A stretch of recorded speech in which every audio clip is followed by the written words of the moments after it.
Assalamu alaikum, dear viewers. Welcome to our study circle. We are studying the Quran, the Hadith, and the Bible in these sessions, which of course belong to the first segment. And in the second segment, we study a particular aspect of Islam in which either there is some misconception or there are other issues that need to be sorted out. So, the Quranic verse that's going to be discussed today is actually verse 177 of Surah Baqarah, and it is one of the most important verses which tell us what exactly virtue and what exactly loyalty to God is all about. So just let me read out this verse before you and then we can discuss. So it says, لَيْسَ الْبِرَّ أَن تُوَلُّوا وُجُوهَكُمْ قِبَلَ الْمَشْرِقِ وَالْمَغْرِبِ ولكن البر من آمن بالله واليوم الآخر والملائكة والكتاب والنبيين وآتى المال على حبه ذوي القربى واليتامى والمساكين وابن السبيل والسائلين وفي الرقاب وأقام الصلاة وآتى الزكاة والموفون بعهدهم إذا عاهدوا والصابرين في البأساء والضراء وحين البأس أولئك الذين صدقوا وأولئك هم المتقون. Loyalty to God does not merely consist in facing the east or the west in the prayer, but loyalty is the loyalty of those who believe in God, in the last day, in the angels of God, in divine books, and in the prophets of God, and who, though they love it dearly, give away their wealth to the kindred, the orphans, the needy, the traveler, and to those who ask for the liberation of necks, and who are diligent in their prayer and pay zakat, and of those who stand by their word when they give it, and especially of those who are steadfast in scarcity, illness, and war. These are the people who are truthful to God in fulfilling the promise of loyalty to Him, and these are the ones who are in fact God-fearing. So, dear viewers, you can clearly see this very important Quranic verse actually tells us what does constitute loyalty to God. All of us are loyal and are supposed to be loyal and faithful servants of the Almighty. But at times we get entangled in the outward form of a ritual so much that we tend to lose sight of its spirit. We tend to lose sight of the soul of that directive. And it is exactly what had happened at the time of the advent of the last prophet with the Jews of his times. They were after fulfilling certain directives by sacrificing the spirit in those directives, by actually disregarding the spirit in those directives. And here we have been cautioned and here we have been prodded that instead of getting entangled in the apparent form of things or in getting involved in trivial things, we should think that the loyalty towards God, faithfulness towards God has a very deeper meaning.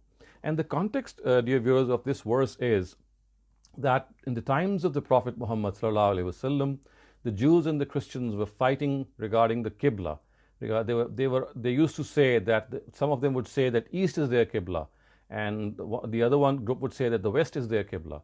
So it is here that the Quran has cautioned and prodded us that loyalty to God does not find itself manifested in these debates as to where we should face God. But real loyalty to God, as this verse spells out so beautifully, it says that real loyalty consists of those who sincerely believe in the Almighty, in the last day, in the angels of God, in divine books, and in the prophets of God. So the first thing that has been spelled out here is that if you are a true believer, you have to show yourself as a true believer by truly and in a sense believing what actually is meant by having faith in the Almighty. You have to trust the Almighty. You have to regard Him as your Savior. He is our everlasting friend. He is a friend that we can take for granted actually. We have so many friends, they are all temporary, they are all ephemeral. And if there is a permanent friend that we can boast of, that we can really have, who we can talk to, who we can really communicate our innermost desires and pray to, it is the Lord, it is the Almighty. So the first thing which this verse spells out is to have a very deep God connection. A deep God connection makes us internally strong. You see, just as our body needs fodder and food to remain strong, our soul also needs food. And the best food which you can provide to your soul is this strong God connection. If your God connection is strong, you'll find yourself resisting evil. You'll find yourself not falling prey to the lures of this world. And you'll find yourself staying in this world, fighting your desires, and paying back to the society that you live in. The second thing which is mentioned here is that there are those who believe in the last day, which of course is an expression of the fact that people have this sense of accountability in them. They are not people who do deeds or who do things without the fear of accountability. Whenever they do something in life, whenever they take a decision in life, they always think that I would be accountable before God for what I am going to take today. So the day of judgment is the day of accountability. At times, our accountability does take place in this world, but many a time this accountability in its perfect sense will take place in the hereafter. So the second thing which is mentioned here is that true believers or true loyalty towards God is to really believe that we are going to be held accountable for everything that we do. We shall be responsible for every act and every belief that we profess. And hence, if we are able to go through this process of self-accountability every day, there's all the more chance that on the day of judgment, we, inshallah, will arise on that day of judgment as people who would be really successful and who would be proud to face their Lord. Then the next thing which is mentioned is that they believe in the angels of God. The believing in the angels of God, dear viewers, actually means that because the Almighty does not directly interact with human beings because of a number of reasons, so there is this intermediary step with which He does interact, and this intermediary step actually is a whole battalion of angels. It's a whole group of angels through which He interacts with people. And if this belief is not considered to be important, then it is here that this beliefs of superstition and the aloofness of the Almighty and consequently polytheism gives rise. Because people think that since we cannot reach the Almighty, since He's an aloof being, so therefore there has to be some intermediary through which they can reach God. And we must also remember that in the times of the Prophet Muhammad, angels were actually regarded as daughters of God. And the mushrikun or the idolaters of Arabia thought that if they could seek the pleasure of these daughters of God, they will have their way with the Almighty on the day of judgment. So it's like cautioning us and prodding us that instead of regarding them to be people who are actually regarding them to be true intermediaries between the Almighty and mankind, they regard them to be as these intermediaries, and they do not worship them as if they are deities of the Almighty or they are partners of the Almighty. And then it says that they believe in divine books. And again, this means that they believe in all divine books, not just the book that is revealed to them. And this is an object lesson for all of us, dear viewers, that we have to believe not only in the Quran, but also in all scriptures.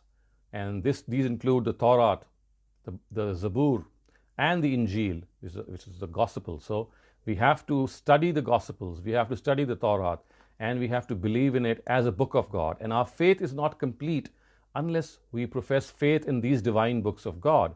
And then the verse goes on to say that they are ones who believe in the prophets of God. And again, belief in the prophets of God has to be a comprehensive belief. It's not just belief in the prophet who we are supposed to believe because he is the prophet who brought our religion to us. No, we have to believe in all prophets of God.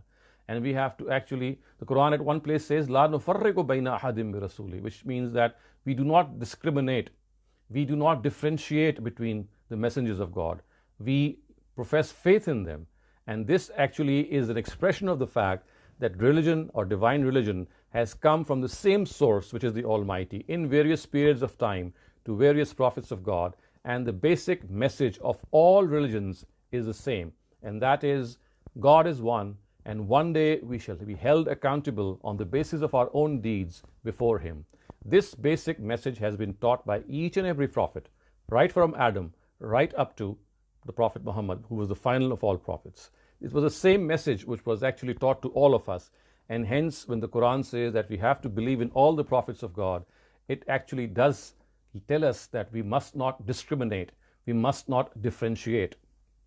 And then, dear viewers, the verse goes on to say that وَآتَ الْمَالَ عَلَى حُبِّهِ, that in spite of the fact that we do love our wealth, we do need our wealth, but we still spend it on the kindred. And then you can clearly see in the verse that the heads of this spending, they are enumerated. It says that وَآتَ الْمَالَ عَلَى حُبِّهِ ذَوِي الْقُرْبَى وَالْيَتَامَى وَالْمَسَاكِينِ وَابْنَ السَّبِيلِ, which means that in spite of being in need, in spite of being in want of wealth, true believers are ones who actually spend out of this on their kindred, on the orphans, on the needy, and on the travelers.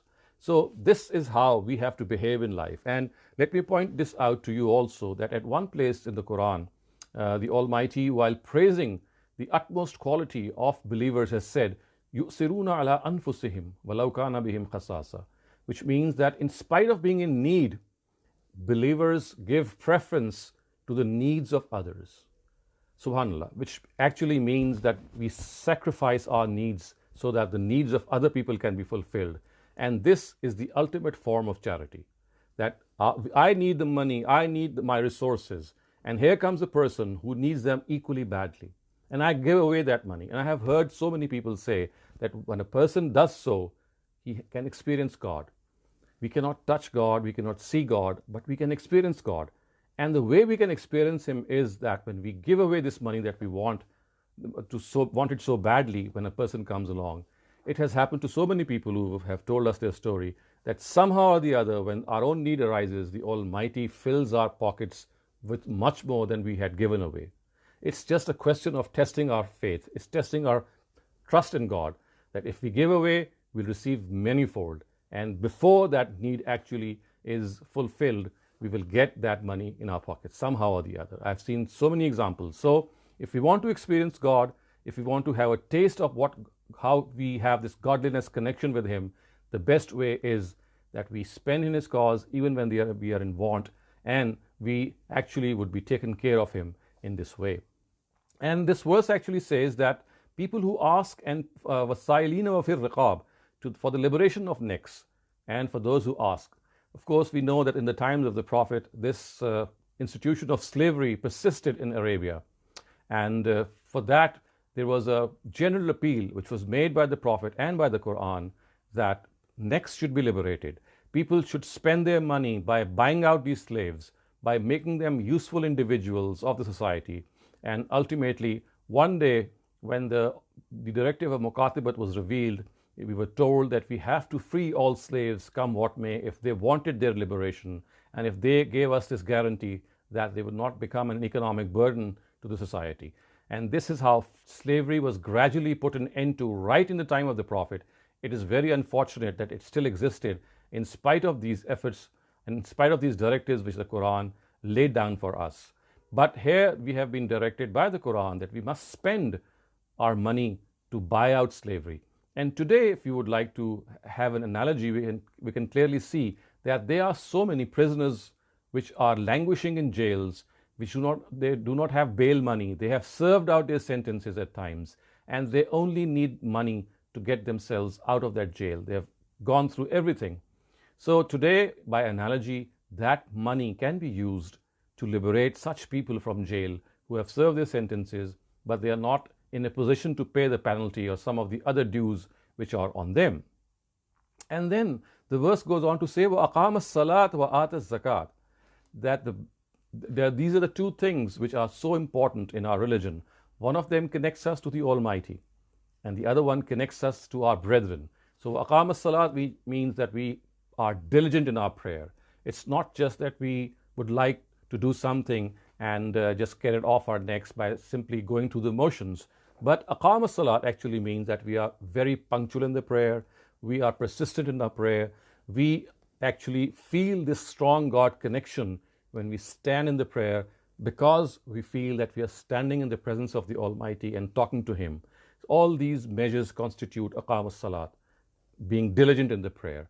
And of course, as the next part says, وَإِيتَاءِ الزَّكَاةِ, that we, as an obligatory sum of money, also give a statutory part of our wealth in relation to these heads which I mentioned here.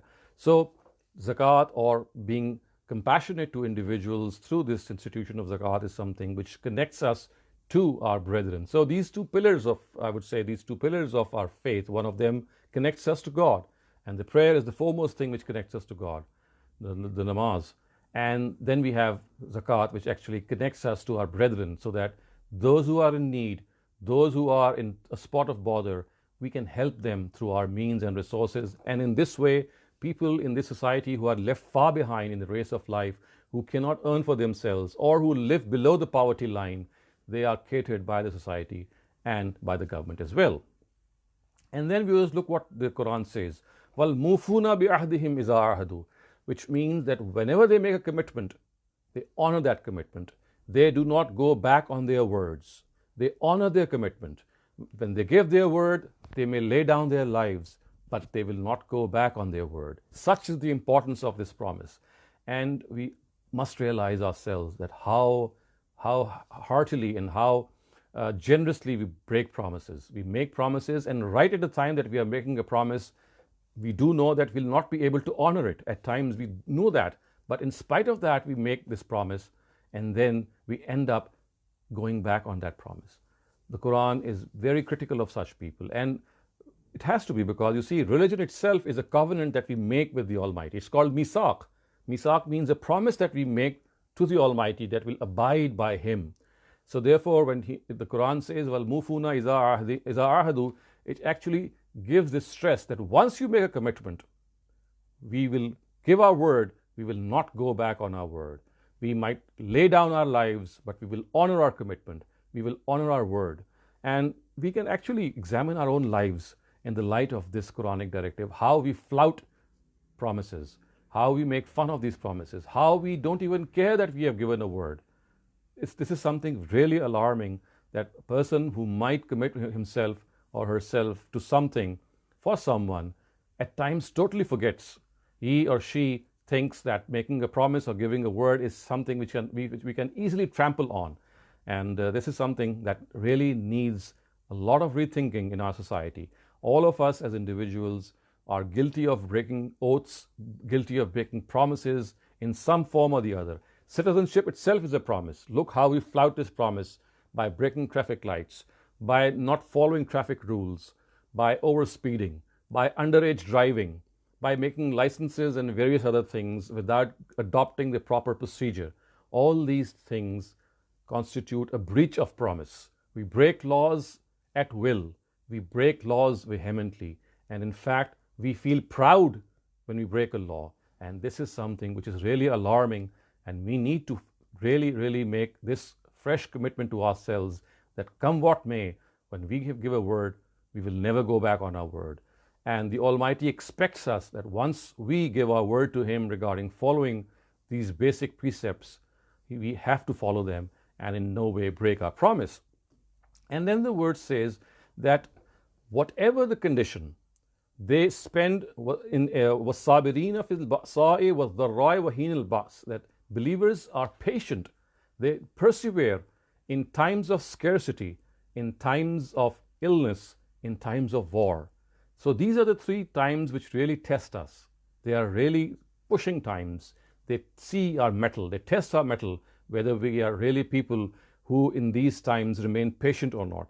So it says, وَالصَّابِرِينَ فِي الْبَأْسَاءِ وَالضَّرَّاءِ وَحِينَ الْبَأْسِ, that they are the ones who are patient and steadfast in scarcity, in illness and in war, in all these conditions when we are being tested and tried by the Almighty. Of course, it's a very difficult thing to be steadfast, to be patient, simply because things, when they really push us up, they become tough. We tend to lose hope. We get frustrated. We get disappointed. So it is here that we have to make that concerted effort. We have to commit ourselves that come what may, I'll remain patient and steadfast because I'm passing through a trial of life. The Almighty is testing me. He is making me go through a trial so that I become stronger than before. All of us do realize that when we go through trials and we come out of trials, we are stronger than before. We get this opportunity of getting closer to the Almighty. When we are in good circumstances, we at times tend to forget God. But when we are in straitened circumstances, when we live in hard circumstances, there is a better chance of having that God connection. So in all these situations, if a believer remains patient, if he remains steadfast, if he perseveres in all these situations, the Quran says this is real loyalty to the Almighty. And then it says, Ulaika allazina sadaqu wa ulaika humul muttaqun. So when after enumerating all these qualities, the Quran says, such are the people who are in fact fulfilling the promises of loyalty made with the Almighty, and these are the ones who are actually God-fearing. Ulaika humul muttaqun. They are the ones who have this God connection with them.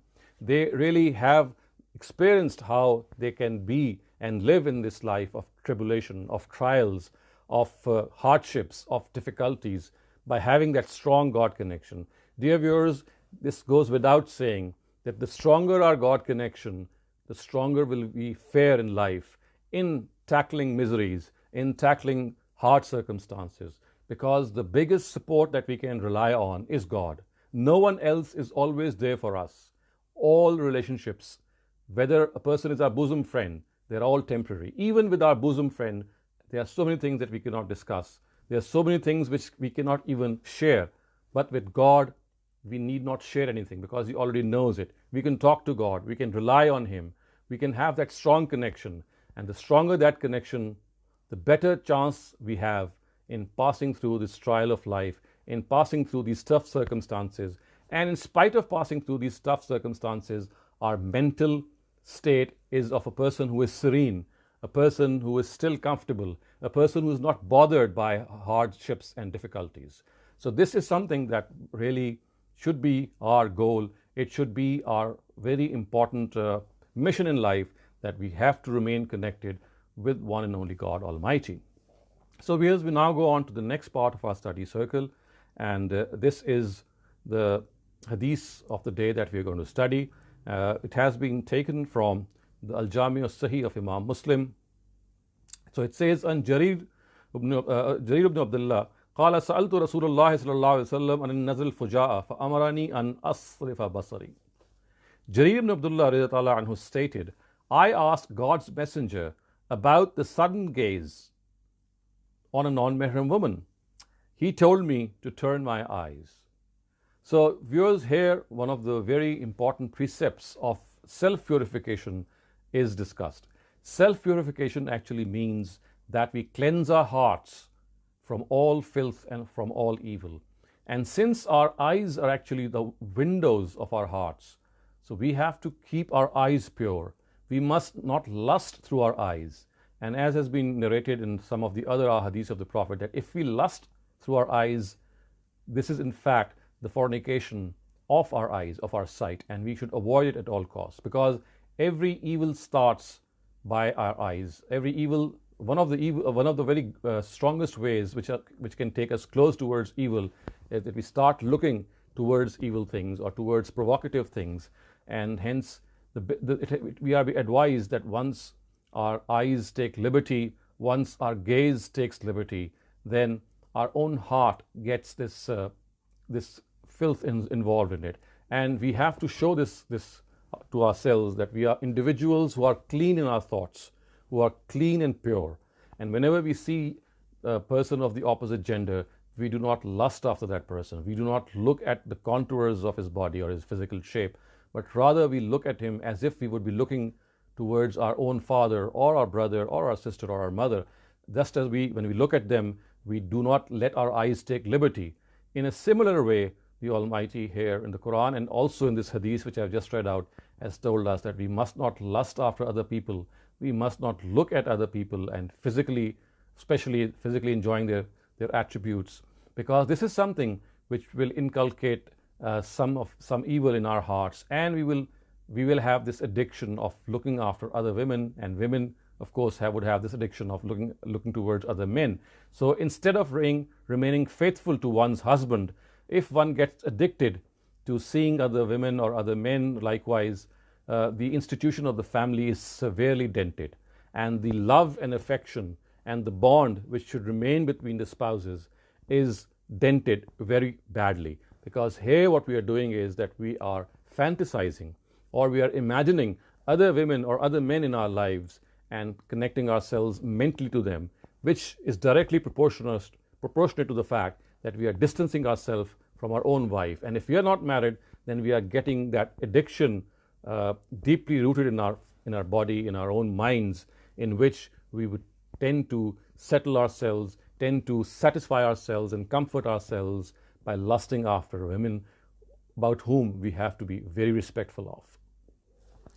So, viewers, we now study the Bible verse of the day, and this Bible verse is, in fact, an extraordinary sermon of the Prophet Jesus, which is recorded in the Gospel of Luke, verses 27 to 49.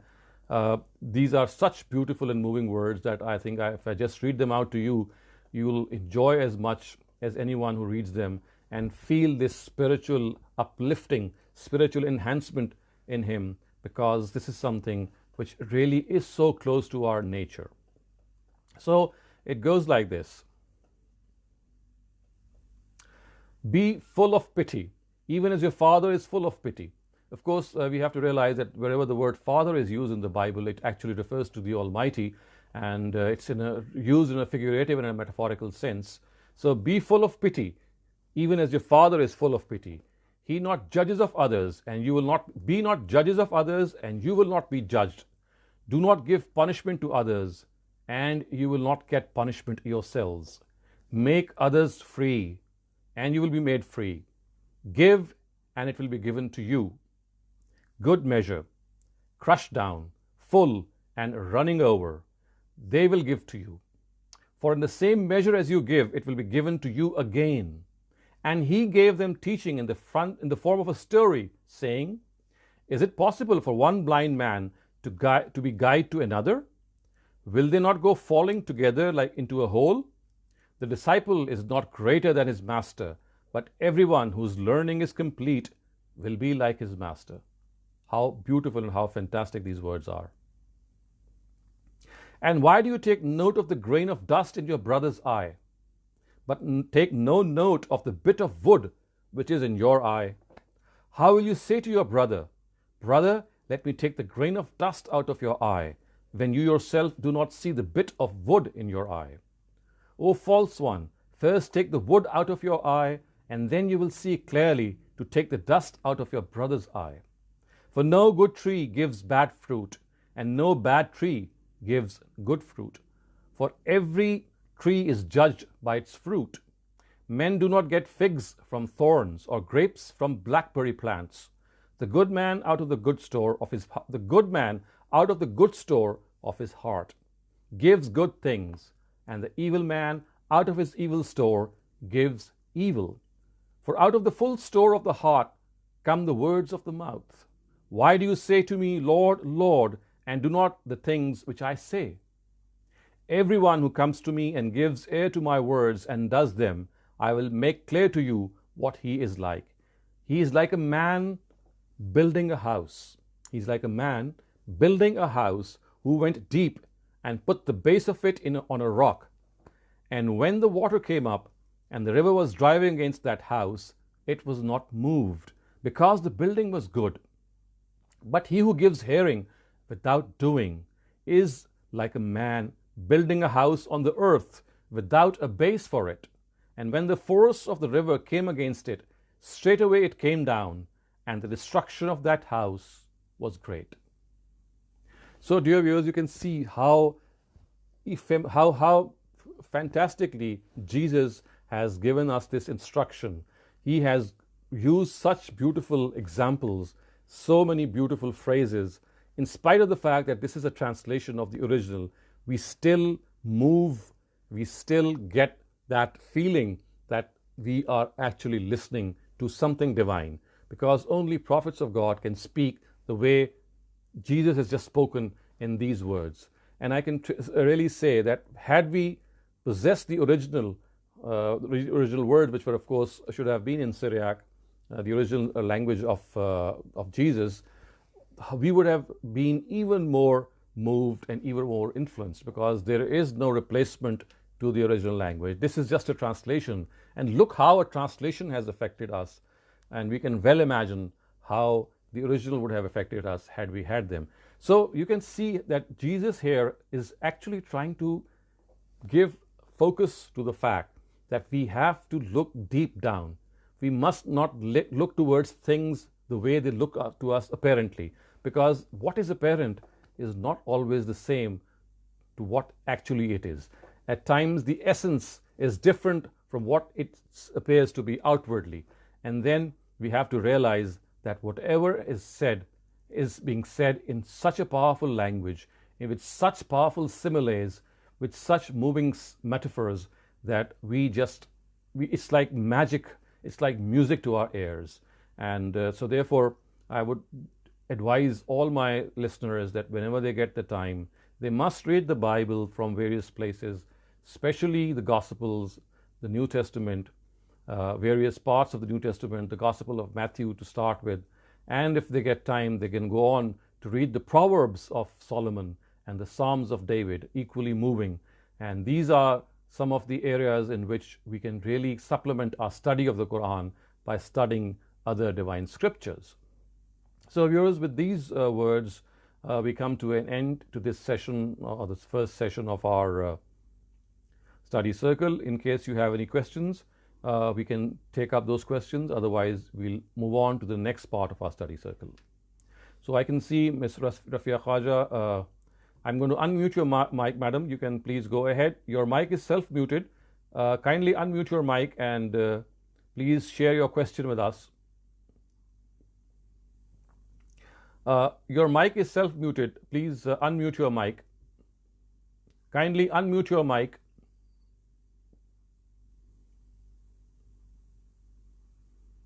Okay.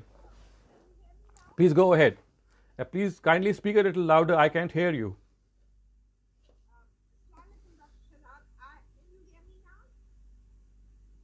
Yes, I can hear you now. I have two questions.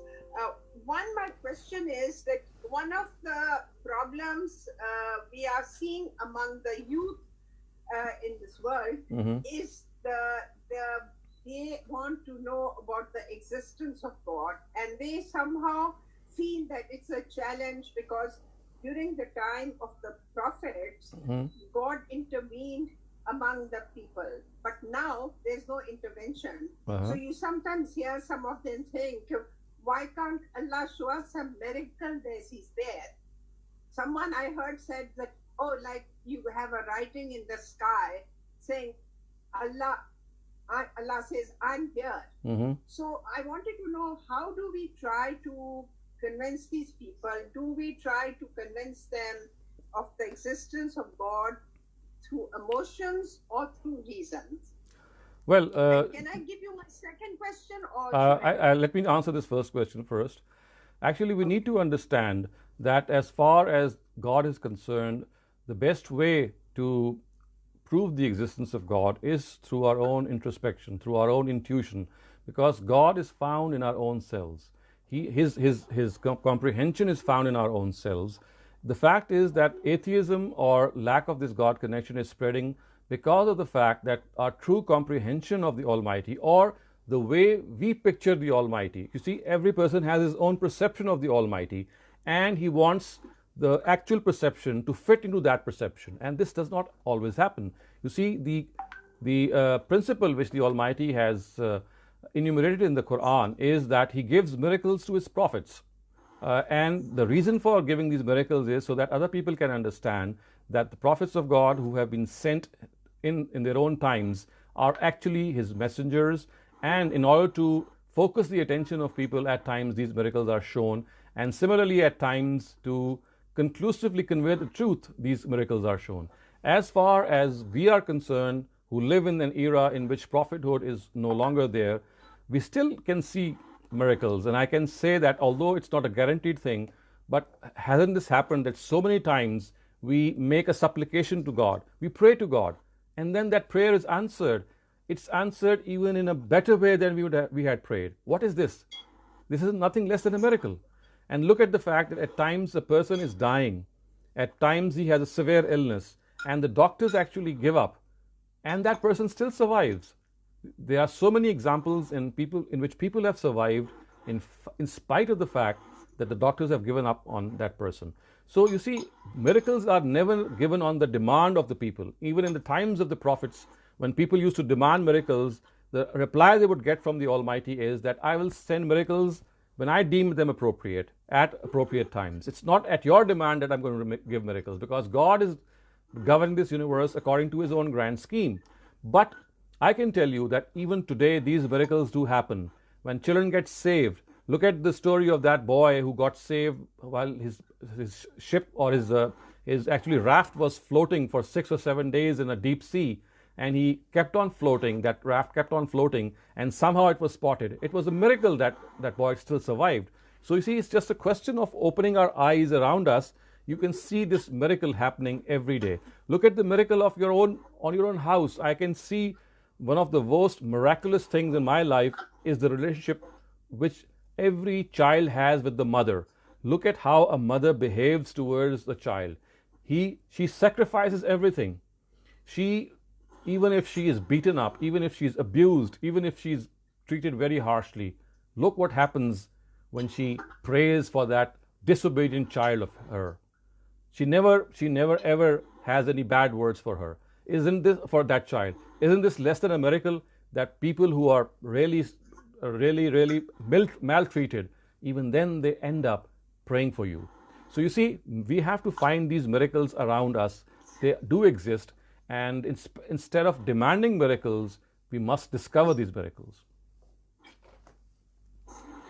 You're right. I've also said that one of the biggest miracles is the birth of a child.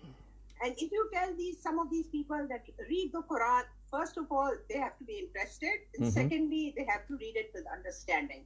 So I do understand the point you've made of miracles. My second question is that when can one invest money in these government schemes like the defense certificate, Behbood certificate, national certificate, because there is the question of whether there is Right. suit involved. If we can ensure that the money invested by the government is in stocks or in good profit-giving projects, is it all right to put our money in that?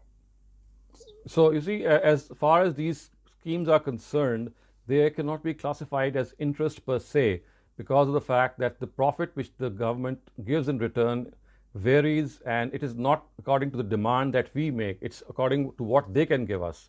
So one of the things which make something or some transaction as interest is that you make the condition. The lender tells the borrower that this is my money and you have to return, or you give me this return on such and such a rate. So it's not interest per se, although it does have some parts of it in that scheme.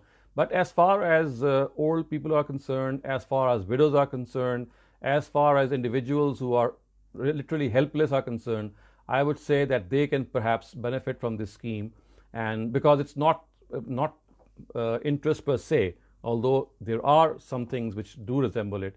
But given the conditions of our society and given the fact that our widows or people of elderly age do not have any alternative to survive but to invest in such things, so I would say that if they will do it, hopefully the element which is still in a gray area and which can still be regarded as interest would be forgiven by the Almighty, because as I said, it's not clear interest. There are elements which do make it closer to interest. However, because of the fact that there is no other opportunity for elderly people to have a annual or a monthly regular return, this is something which they can perhaps do. Okay, so I think that I now have a question from Mr. Mushtaq Khan. I'm going to unmute your mics, sir. So your mic is now unmuted. Please go ahead with your question. Yes, Darsab. My question is about Prophet Muhammad Sallallahu Alaihi Wasallam. How was his overall lifestyle before the revelation came, during the revelation when nobody followed him in Mecca, and then later on when he migrated to Medina and people started following him? How did he change in his practice and other normal lifestyle? Okay, so that's a very good question and seldom asked. So I'd like to reply in some detail because this is something which has a very important repercussion vis-a-vis the life of the Prophet himself and the way he conducted himself. So as far as his initial time was concerned, we do not have a lot of details in our books, very authentic details, but the authentic part which I can relate to you is that when he married Khadija radiallahu anha, he became a very rich person because of the merchandise he would take in various trade journeys to other parts of Arabia, and his merchandise or the merchandise of his wife Khadija would travel with him, and he would trade this merchandise in the other parts, and he would earn a fair amount of profit. And this continued in his Meccan life. So once the migration took place in Medina, when the Prophet was actually also made the ruler of Medina, his lifestyle totally changed. And one of the reasons because of which this change took place was that in the one of the areas of his own territory was confined to people who could not obtain a good household in the Muakhat or the brotherhood of Medina. We know that when the people migrated to Medina, so a lot of Muhajirun and the Ansar, they got together, and the Ansar welcomed the Muhajirun and gave them a lot of support and help. But in spite of that, there was still a large number of Muhajirun which could not be accommodated by the Ansar, and they were called the Ashabu Suffa, or the people who actually stayed close to the Masjid of the Prophet, the Masjid Nabawi. They stayed there, they lived there, they lodged there, and the Prophet at times would actually try to fulfill their needs, and for this he himself would remain hungry just to feed those people, because there was a large quantity of the Muhajirun who would be living in the mosque of Medina, and because of the fact that the Prophet felt that they were his responsibility, so we do find so many historical narratives which told us that at times the Prophet only had a date, one single date, which he would consume, and at times he would whatever food would come to him or would be cooked in his house, he would have it distributed among these people of these Muhajirun. And we have Aisha radiallahu anha telling us that at times the stove of the Prophet would not be lit up simply because of the fact that he would be more anxious to give whatever he had to comfort those Muhajirun who were there living in the mosque. So this was how they were treated. And once the state of Medina prospered and some amount of betterment came along, still the Prophet actually adopted the life of a very common person. He was very rich in Mecca, he had a substantial amount of income, but when he migrated to Medina, first for the reason of these Ashabu Sufa, and then for the reason that he wanted to live the life of a common person, so that people could understand that if they have to become rulers, they have to live a life in which they can get a taste of how poor people live, or how people who are not privileged they live. So he actually lived the life of a common person, and for this even he had to at times take loan for himself. We do know that the famous issue in which he actually borrowed a camel or borrowed some things from a person, and that person actually came back and asked him in a very harsh way to return what he had borrowed, and the Prophet said that he still needed some more time, and that person was slightly more harsh, even more harsh, and he became a little angry. And the Prophet, when the Sahaba saw that person getting angry, the Prophet actually said, Inna sahib al-haqqi la maqala, that don't be angry if that person is angry, because I owe him something. He is something to whom I owe something. So if he's demanding that with some harshness, it's his right. So this is how he behaved, and we can clearly see that later on in the spoils of war, one of the heads of the spoils of war which was fixed was that the war booty was to be distributed to the ruler of to the ruling state as well. So the Prophet's share was also fixed in that war booty as well, so that he could take care of his own expenses. So this is how it gradually progressed, from a person who was very rich in Mecca, from a person who migrated to Medina and then looked after the whole migrants who came there, and at times he would not eat simply to make them eat, and then when his state of affluence, although was still there, but he still chose to live as a common man, so that he could set this example that whenever a Muslim leader or a Muslim ruler comes to power and he has the reins of power to him, he should behave as a common person. why are we not behaving that way? So that's very unfortunate. Actually, we are not behaving in so many other affairs the way the Prophet wanted us to behave. So it's not just the question of being not following him in this particular area. Don't we lie every day? Are not we unjust? Are we not people who are selfish? Are we not people who break our promises? So there are so many other areas that in which we are not following the Quran, in which we are not following the Prophet himself. And this is just another area in which our rulers, they think that they are kings and they live in a royal fashion whenever they get the chance to, instead of realizing that every single penny that they earn as a civil servant is a trust of the Almighty, and they have to actually be extremely careful. We do remember Umar ibn Abdul Aziz's famous reign of just about 2 years in which he remained the caliph, that he changed his whole lifestyle. He was a very princely person. He was a person who would actually wear clothes in a very, very fashionable way. But as soon as he became a king, we know that he became a pauper. So he became a pauper. He actually was a person who had tags and rags in his dress, simply because of the fact that he wanted to live as an ordinary person.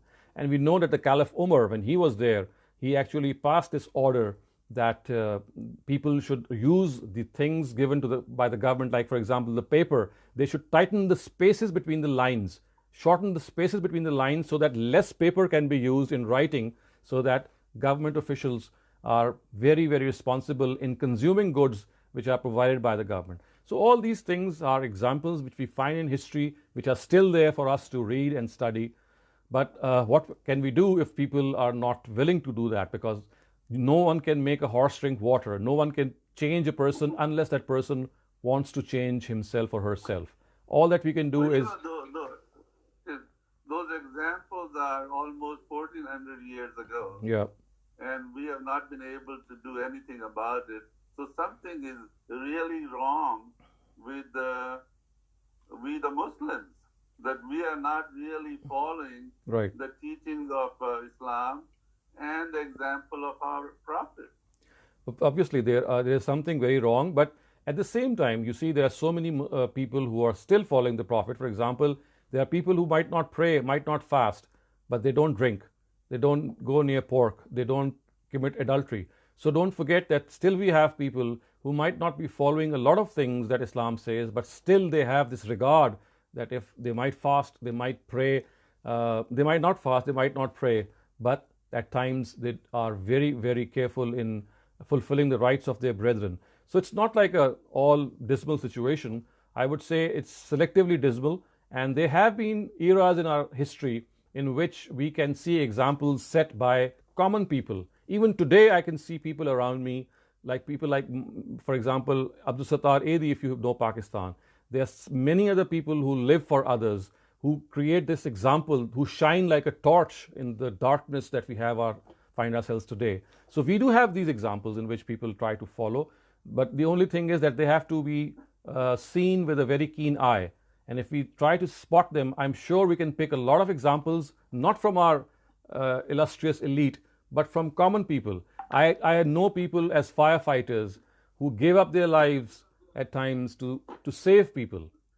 People who actually sacrifice their own children to save the children of other people. So these things are still here in our society. It's just a question of spotting them and having a keen eye about them. Thank you very much, sir. I appreciate that. Thank you. Okay.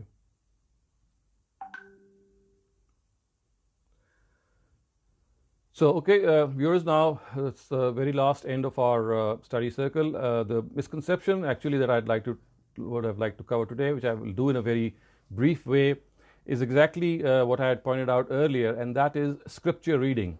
And scripture reading, dear viewers, is something that all of us must be very, very diligent about.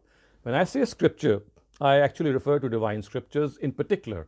So, besides studying the Quran, we must try to study other scriptures very, very diligently as well, as far as we can.